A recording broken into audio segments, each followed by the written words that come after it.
안녕하십니까. 저는 도로교통사고 감정사 류종익입니다. 제가 교통사고 재현론을 맡아서 강의를 하게 되었습니다. 저와 함께 열심히 준비해 보도록 하겠습니다. 자, 그럼 탑승자 및 보행자의 거동 분석에 의해서 여기에서부터 시작을 하도록 하겠습니다. 자, 교통사고 재현의 정의라는 게 뭔가? 교통사고 재현이라는 거는 이겁니다. 사고의 원인을 파악하기 위해서 현장 조사, 현장에서 이제 자료를 수집합니다. 흔적, 최종 위치, 다음에 손상 상태, 그리고 사람의 상해 상태, 이런 자료들을 전부 수집된 거, 이 수집된 내용들을 가지고 분석이라는 걸 합니다.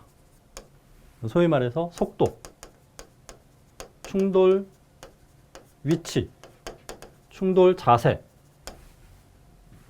이게 분석이 되고, 그 다음에 노면 흔적에서 충돌 전후 이동 궤적이 파악됩니다. 이 궤적이 파악이 되면 차가 어떻게 움직였는지 운행 상황을 파악할 수 있습니다. 이 운행 상황을 실제 사고 났을 때하고 똑같이 그려보는 겁니다. 이게 바로 교통사고 재현입니다. 이렇게 해서 재현된 결과를 가지고 운행 상황을 재현해 보면 운전자가 뭘 했는지를 알 수 있습니다. 이걸 알기 위해서 하는 게 재현입니다. 결국 보면 현장에 남아있는 도로의 형태, 차량의 위치, 파편물 등을 추정하여 사고 당시의 상황을 재현하는 것입니다. 재현, 다시 똑같이 만들어 보는 거, 진행을 시켜보는 거, 이게 재현입니다. 사고 재현의 방법,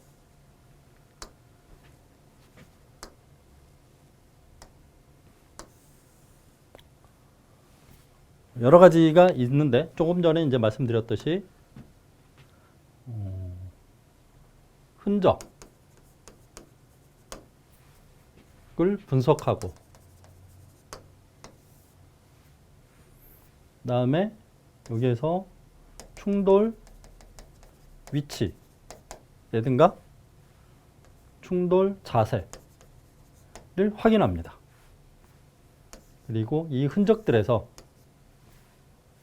차량 진행 궤적을 확인합니다.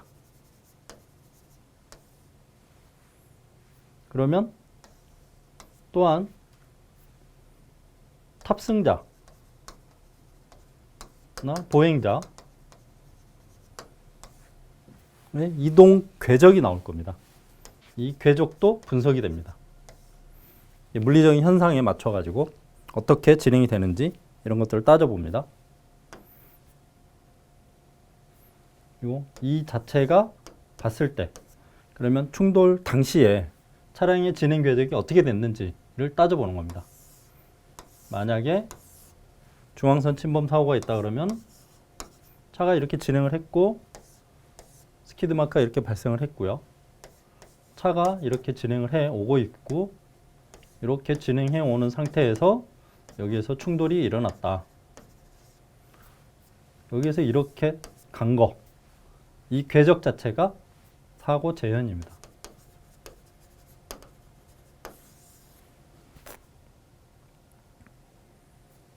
그래서 재현을 위해서는 이러한 것들을 따져봐야 된다는 겁니다.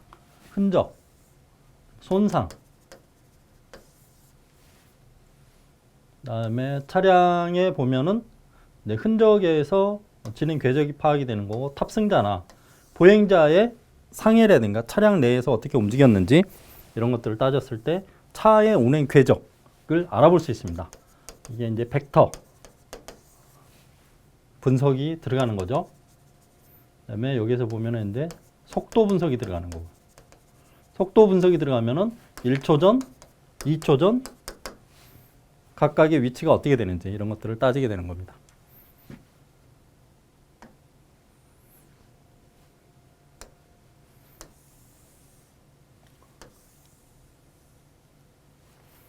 네. 충돌 현상에 따른 탑승자의 거동, 특성을 알아보겠습니다. 실제 보면은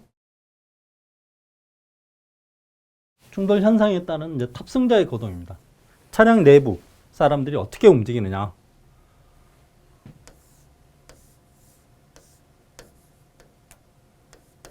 1열, 2열, 보통은 앞좌석 두 사람에 대해서 얘기를 하는데, 이 사람들이 어떻게 움직이느냐를 확인했을 때 사람이 이렇게 움직였다. 그러면 이 사람의 상처와 이 사람의 상처가 서로 다를 겁니다. 운전석에 앉아 있는 사람은 운전석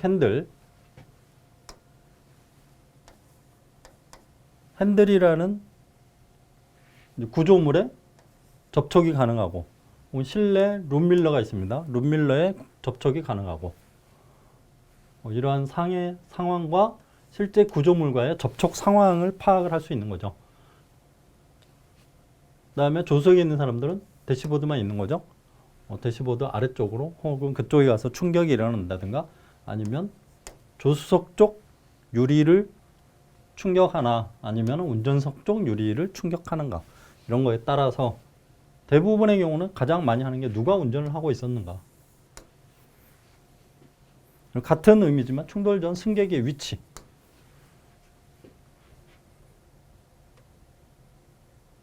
그 다음에 또 하나는 이제 안전벨트의 효과. 안전벨트를 착용을 했는지 안 했는지를 구분할 때 또 사용을 합니다. 실제 차량 내부를 조사를 해봤더니 안전벨트 착용 흔적이 있는데, 이 착용 흔적하고 이 탑승자들 상해 부위하고 일치가 되는지 여부를 따지게 됩니다. 이렇게 따졌을 때 누가 어느 자리에 앉아 있었는지 이거를 점검하는 게 됩니다.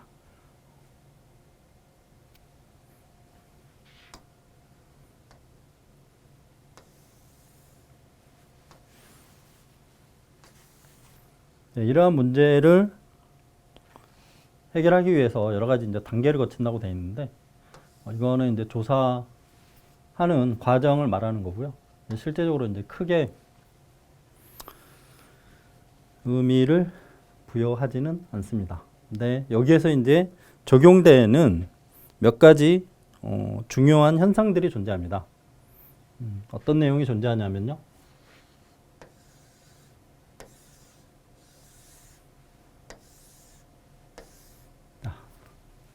우선 차량 충돌에 의해서 사람이 어느 방향으로 움직이는지를 알기 위해서는 차량에 작용되는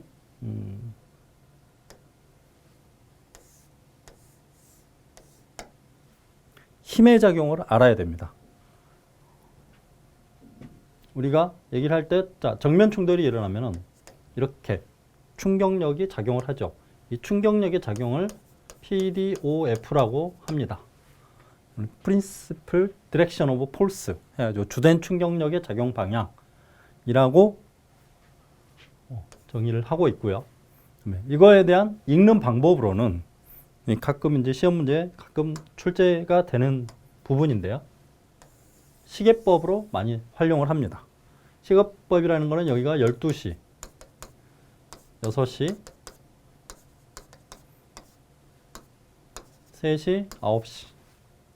자, 정면 충돌이 들어왔으니까 이 경우에는 Principal Direction of Force가 PDOF가 12시 방향에서 작용하는 거죠. 앞면 왼쪽에 12시 방향에서 작용되는 충격력에 영향을 받는다. 이게 탑승자 거동과 어떤 관련이 있느냐. 탑승자 거동의 첫 번째 이동 원칙이 관성의 법칙입니다.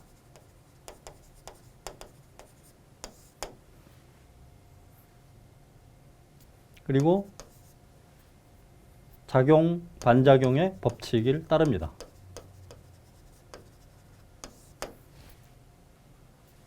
이 두 가지를 놓고 보면 사람이 이렇게 앉아 있는데 정면에서 충격을 하게 되면 사람의 움직임은 정면으로 갑니다. 이게 서로 맞대응하는 그런 작용, 반작용의 법칙을 따르고 있기 때문에 이 힘의 작용이 어디에서 작용되었느냐가 운전자 규명이라든가 탑승 위치를 규명하는 데 있어서 굉장히 중요한 역할을 하고 있습니다. 이렇게 해서 이런 과정들을 기본적으로 알고 있어야 하는 겁니다.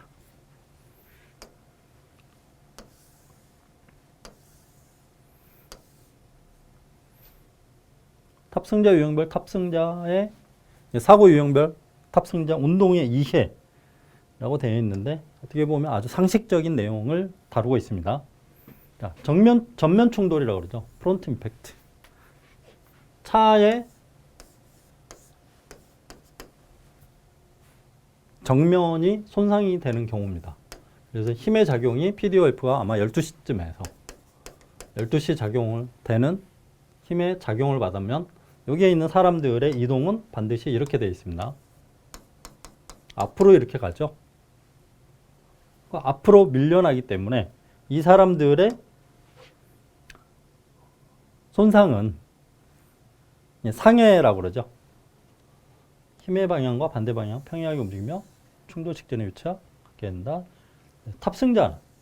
탑승자라기 하기보다는 운전자라고 보겠습니다. 여기는 조향 휠이 존재합니다. 그리고 계기반이 있죠. 계기반 아래에 페달이 존재합니다.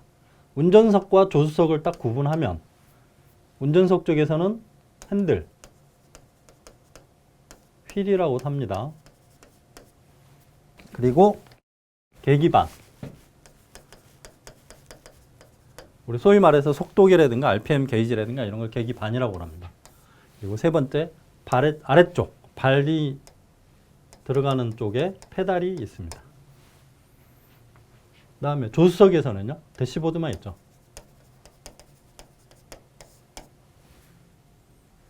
대시보드 아래에 글로브 박스가 있고,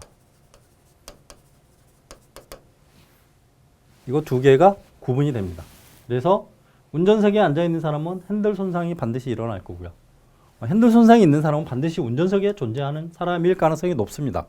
그래서 흉부, 앉은 상태에서 핸들하고 충격을 하게 되면 흉부가 다 손상이 나오고 얼굴, 앞면,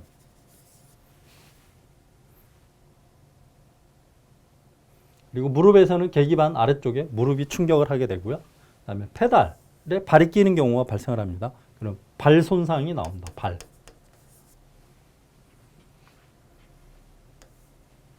이러한 상해가 있다 그러면 그러니까 흉부상해, 발, 무릎 이런 부분에 상해가 있다 그러면 운전석에 앉았을 가능성이 높아지는 거죠. 조수석에 있는 사람은 대시보드 아래쪽에서 글로브 박스와 충돌만 존재하는 거죠. 그래서 대부분의 경우 조수석에 있는 사람은 무릎에서만 상해가 발생을 합니다. 또 한 가지, 전면으로 이탈을 해가지고 앞유리에 충격을 하는 경우도 있습니다. 둘 다 앞유리의 충격은 똑같은 상황으로 가는 거고요. 그다음에 측면 유리의 상황은 운전석에 있는 경우에는 왼쪽, 신체의 왼쪽 편이 운전석 창문이라든가 운전석 문하고 접촉을 하게 되는 거고요. 오른쪽에 있는 사람은, 조수석에 있는 사람들은 조수석 문과 접촉을 하게 되죠. 그는 왼쪽과 오른쪽의 차이가 존재합니다. 이게 지금 보면 측면 충돌에서 일어나는 상황까지 지금 말씀을 드렸습니다. 측면 충돌이라는 것은 옆에서 충돌하는 거. PDOF가 3시 이렇게 보면 오른쪽에서 보면 2시부터 한 5시 정도까지. 그리고 왼쪽 편에 보면은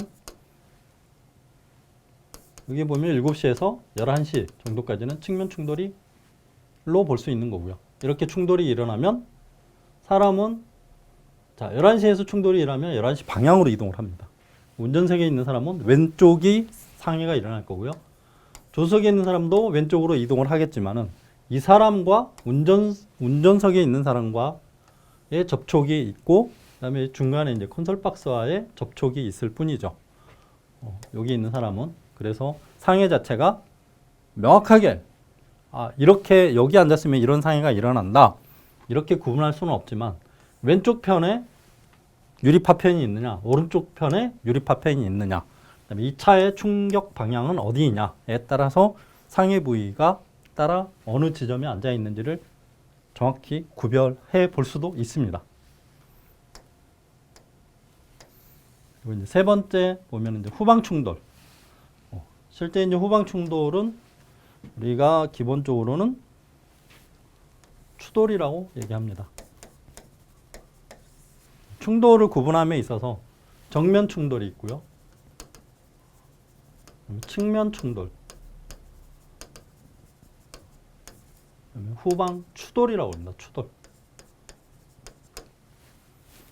정면 충돌은 프론트 이런 형태의 충돌을 정면 충돌이라고 그러고요. 측면 충돌은 좀 전에 보셨듯이 측면에서 작용되는 힘의 충격력에 영향을 받은 거. 그다음에 추돌은 차의 뒷면에서.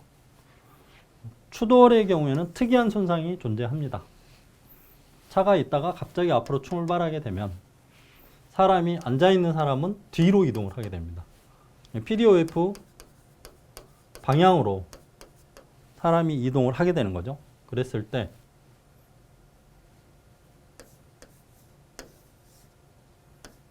운전석 의자를 이렇게 놓고 보면요. 이런 형태로 있는데 충격력의 작용이 차체를 밀어냅니다. 차체를 밀어내니까 몸은 의자가 그대로 똑바로 앞으로 밀고 되죠. 근데 사람의 관절 중 척추, 경추부를 기준으로 해서 경추를 기준으로 해가지고 위아래가 따로 놉니다. 위에는 그 자리에 머물러 있으려고 그러고요. 아래는 앞으로 밀려 나갑니다. 앞으로 이동을 하죠. 그러면 이곳과 머리와 신체의 움직임이 서로 엇갈리게 됩니다. 그래서 실제적으로 보면은 사람 머리가 뒤로 움직이는 것처럼 보이죠.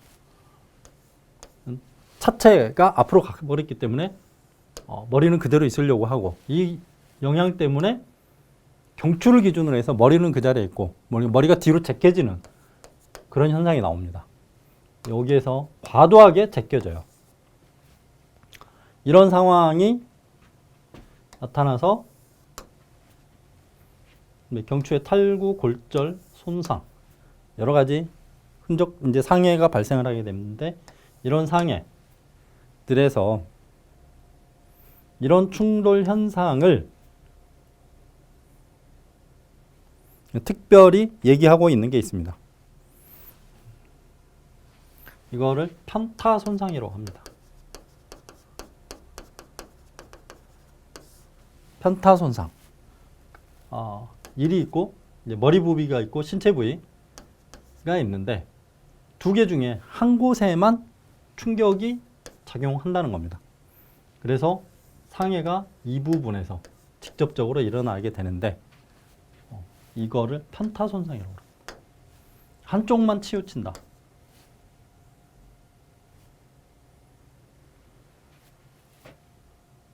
여기에서 방어, 이러한 손상을 방어하기 위해서 만든 게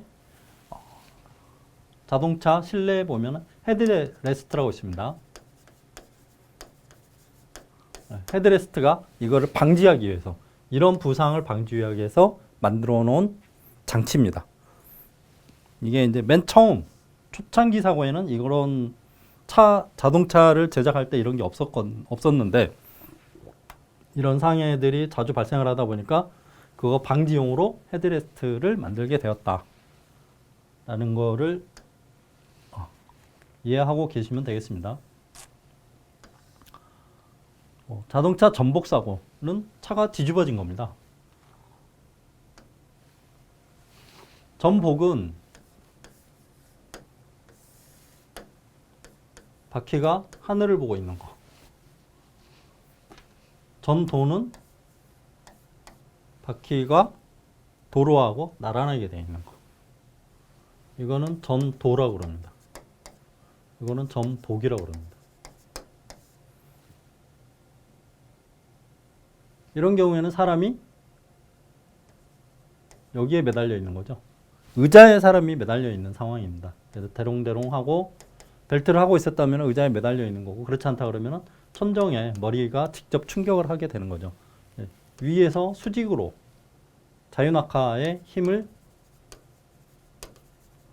그대로 받아서 목뼈가 부러지거나 이런 현상이 나타납니다. 여기 보면은 척추의 손상 위험이 높아진다고 되어 있죠. 전복 사고에서 일어나는 것들이고요. 전도에서는 크게 이런 상해까지는 일어나지 않는데 이런 상황입니다.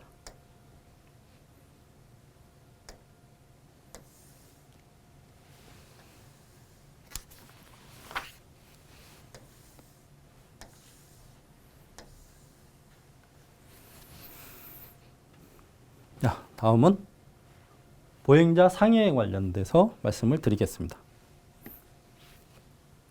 보행자 상해는 보행자와 차의 관계에서 보면 일반적으로 본넷형 자동차하고 에서는 성인과 어린이의 충돌 방식이 약간 다릅니다. 기본적으로 차에 범퍼에서 1차 충격이 발생을 합니다. 성인의 경우 이런 형태가 되죠. 그러면 실질적으로 범퍼가 1차 충격을 하게 되는데 이 사람의 무게중심이 배꼽 주변이 무게중심이거든요. 무게중심 아래쪽으로 기본적으로 쳐니까 사람이 이렇게 밀려 들어옵니다. 이런 형식으로. 근데 이 자체가 여기 보통 일반 본넷 높이가 1m 정도 됩니다. 1m가 안 되는 사람이 부딪힐 경우 이런 형태가 되죠. 이 상황은 무게중심 자체가 거의 범퍼 높이하고 거의 비슷하게 됩니다. 아니면 그보다도 낮아지게 되고요. 그리고 충격을 했을 때 충격이 가해지면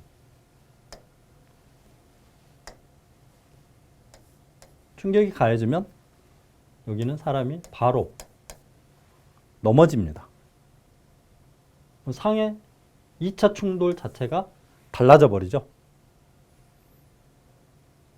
이게 무게중심 높이가 여기 앞 범퍼보다 낮나 높은가, 크기를 사람의 키에 따라서 이렇게 상해 자체가 약간의 구분이 존재합니다.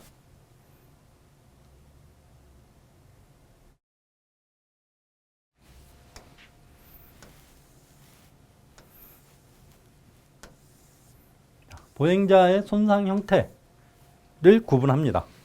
어떻게 구분하느냐? 1차 충격. 1차 충격은 차량 외부 구조에 처음으로 부딪히는데 범퍼에서 처음으로 충격됩니다. 그래서 이거를 범퍼 충격이라고 합니다.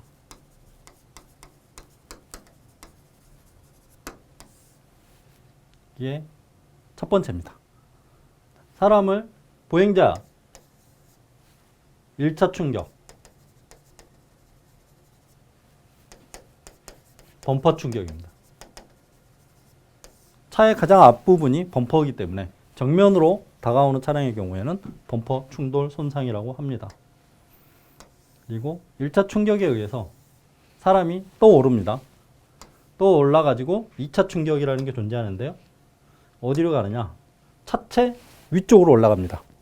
성인의 경우를 지금 놓고 보는 겁니다. 성인. 위로 또 올라서 차체에 다시 부딪힙니다. 차체의 어느 부분이냐? 앞유리. 그 다음에 본닛, 그리고 지붕. 속도에 따라 약간 다릅니다. 본닛만 맞고 본닛 위에서 다시 내려오는 경우가 있고, 앞유리까지 올라갔다가 충격하고 떨어지는 경우가 있고, 지붕에 올라가서 충격하고 다시 떨어지는 경우, 이렇게 나뉩니다. 이거를 2차 충격 손상이라고 합니다.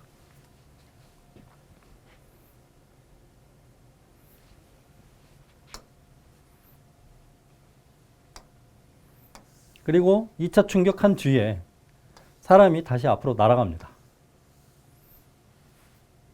앞으로 날아가지고 어디 가서 떨어지냐면은 지면이나 지상 구조물에 부딪힙니다. 떨어지면서.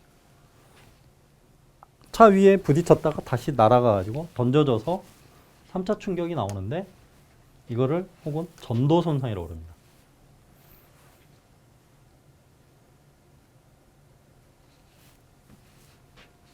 이때 만약에 두부의 충격이 가해지게 되면, 사람의 머리가 먼저 지면에 떨어지게 되면 굉장히 큰 두부 손상이 일어납니다. 이런 경우에 주요 사망 원인이, 보행자 사고에 있어서 주요 사망 원인이 이 3차 충격에 의한 경우가 굉장히 많습니다. 그리고 이제 외적으로 떨어져 가지고 있는, 전도되어 가지고 있는 사람을 차가 지나가면서, 그 차든 충격한 차든 아니면 또 다른 차량이든 지나가면서 차의 바퀴가 사람을 통과하거나, 혹은 차량 하부 구조물이 있습니다. 그 구조물이 사람을 통과하는 겁니다. 이런 거를 사람을 직접 부딪히면서 접촉하면서 통과하는 거, 이거를 역과 손상이라고 합니다. 역과라고 하죠. 이런 경우에는 사람 몸에 보면 바퀴 흔적이 생기기도 합니다. 몸이나 옷에, 그리고 차 하부 구조물이 먼지, 이물, 기름 등이 묻기도 합니다. 이런 경우에를 역과 손상이라고 하죠.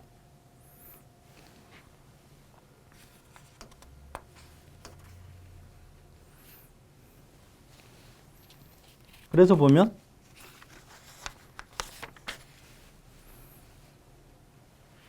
자, 보행자 사고에 있어서 충돌 과정을 보면요. 자, 성인을 기준으로 해서 봅니다. 성인이 이렇게 부딪혔을 때 1차 충격에 의해서 이 사람의 무게중심 하부를 충격하는 과정이기 때문에 위로 떠오릅니다. 위로 떠올라 가지고 공중으로 올라가면서 이런 상황을 거칩니다. 여기에서 이게 1차 충격이고, 이게 여기 가서 이제 2차 충격이 나옵니다. 그리고 여기에서 부딪혔다가 다시 앞으로 던져지거나 혹은 뒤로 넘어가거나 하는 상황이 나오는데, 이거를 이렇게 떨어지면 이게 전도 손상이라고 합니다. 3차 충격이라는 거죠. 그리고 여기에 사람이 떨어져 있는 상황을 차가 지나가면서 밟고 지나갑니다. 차가 이 위를 밟고 지나갈 때 바퀴가 지나가거나, 혹은 차 하부 구조물이 통과하면서 접촉을 하거나, 이거를 역과 손상이라고 합니다.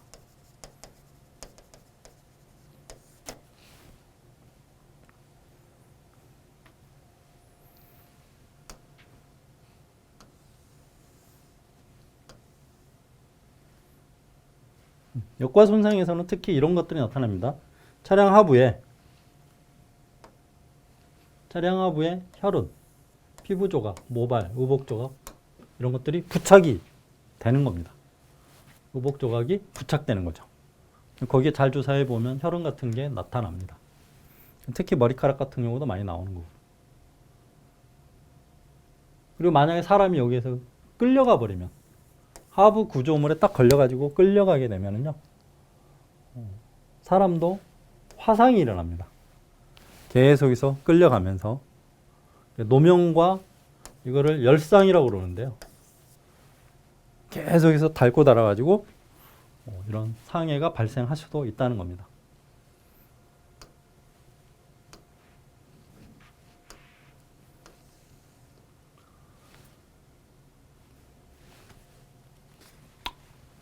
합성자 상해에 대한 거를 다시 한번 보면 정면 충돌에서는 전면 유리창에 의한 손상이 일어날 수 있죠. 앞머리라든가 이런 부분이 두피, 두개골이 부딪혀가지고 상해가 발생을 합니다.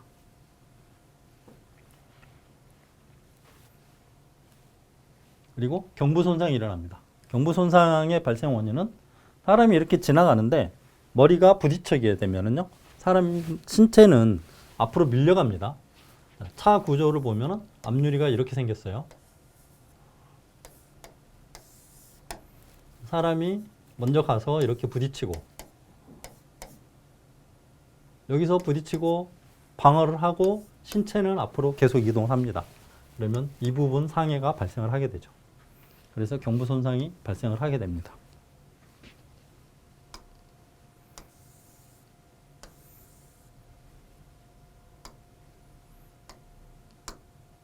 운전석에 있는 사람은 조향힐에 의한 손상이 발생을 합니다. 이 경우에는 주로 흉부 손상이 나타나죠. 가슴 부위가 늑골이 골절이 되고, 이 부분이 전체가 골절이 되고요.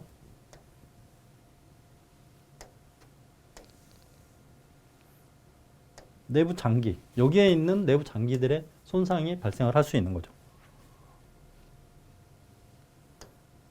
그리고 동일한 부위에 있는 폐에도 손상이 일어나고, 복부, 간, 안쪽에 있는 그 장기 출혈이 발생을 할 수 있습니다. 그렇게 해서 사망을 하게 되는 경우도 많고요. 여기에 있는 장기들이 전부 손상이 될 수 있다는 겁니다. 그리고 이제 계기반이라고 그래가지고 계기판을 말하는 겁니다. 속도계, RPM 게이지가 장착되어 있는 그 부분 아래쪽에서 무릎에 손상이 발생을 할 수 있습니다. 좌상, 표피박탈, 열창. 이건 뭐냐면 서로 마찰되거나 부딪혀가지고 혹은 이제 깨져가지고 깨진 조각에 의해서 상해가 발생할 수도 있고요. 그리고 이제 아래쪽 브레이크 페달, 발이나 발목이 깊숙이 파고들면서 페달 아래쪽으로 파고들면서 골절이 일어나는 경우도 있습니다. 그리고 안전띠에 의한 손상이 나옵니다. 운전석과 조수석의 가장 큰 차이가, 차를 이렇게 정면으로 본다 그러면요,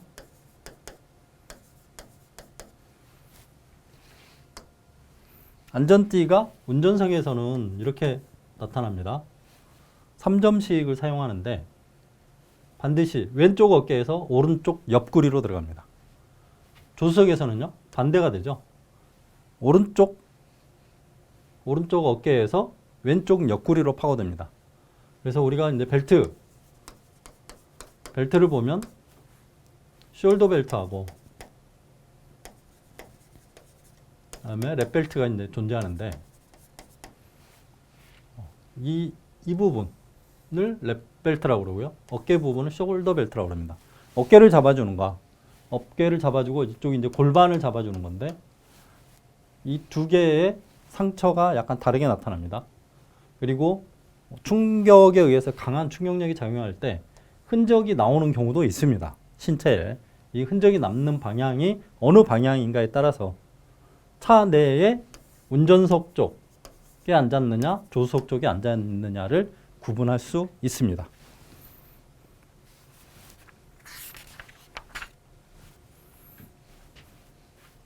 그리고 한 가지를 이제 더 말씀드리면, 실내에 에어백이 존재합니다. 에어백이 요즘에는 거의 대부분 에어백이 굉장히 많이 장착이 되어 있지만, 대표적으로 앞좌석에 보면 전면에 있는 거, 운전석과 조수석에 에어백이 있습니다. 운전석 에어백을 보면은 핸들에, 조향 휠에 이렇게 작용을 하고 있습니다. 이거 자체가 약 60리터 정도 된다고 합니다. 그리고 조수석에서는 사각형으로 이게 부풀어 오릅니다. 이 에어백이 약 120리터 정도 됩니다. 에어백의 작동은 충격이 일어나면 가속도 센서가 작동을 합니다. 가속도 센서가 작동을 하게 되면 충격인지 여부를 자동차가 스스로 알아서 판단을 합니다. 그래가지고 충격이라고 했을 때 폭발이 일어납니다. 어디에? 이게 에어백 장착된 곳에 폭발 장치를 해놨습니다. 그래서 여기에서 가속도 센서에서 합당한 결과가 나오면 폭발하도록 유도를 합니다. 이게 보통 보면은 충돌 속도 약 19 내지 21km 정도였을 때 작동을 하도록 설계가 되어 있는 걸로 알고 있습니다. 이 상황에서 폭발을 하고 나면 이게 탁 펼쳐지죠. 펼쳐진다는 것을 팽창이라고 합니다. 팽창을 한 상태에서 부딪히는 게 아니고 수축이라는 단계를 거칩니다. 약간 바람이 빠져요. 그때 사람이 부딪히게 되어 있습니다. 시간 설계를 이렇게 해놨어요. 실질적으로 이 팽창하는 데까지 45ms 정도로 알고 있습니다. 굉장히 밀리세컨드라는 거는 1000분의 1초를 얘기하는 거거든요. 이 자체를 보면 0.045초 만에 이미 뭐 폭발을 할 건지 말 건지 그런 것에 대한 구분이라든가 이런 게 전부 다 이루어지고 있습니다. 자, 이 시간은 여기까지 하겠습니다.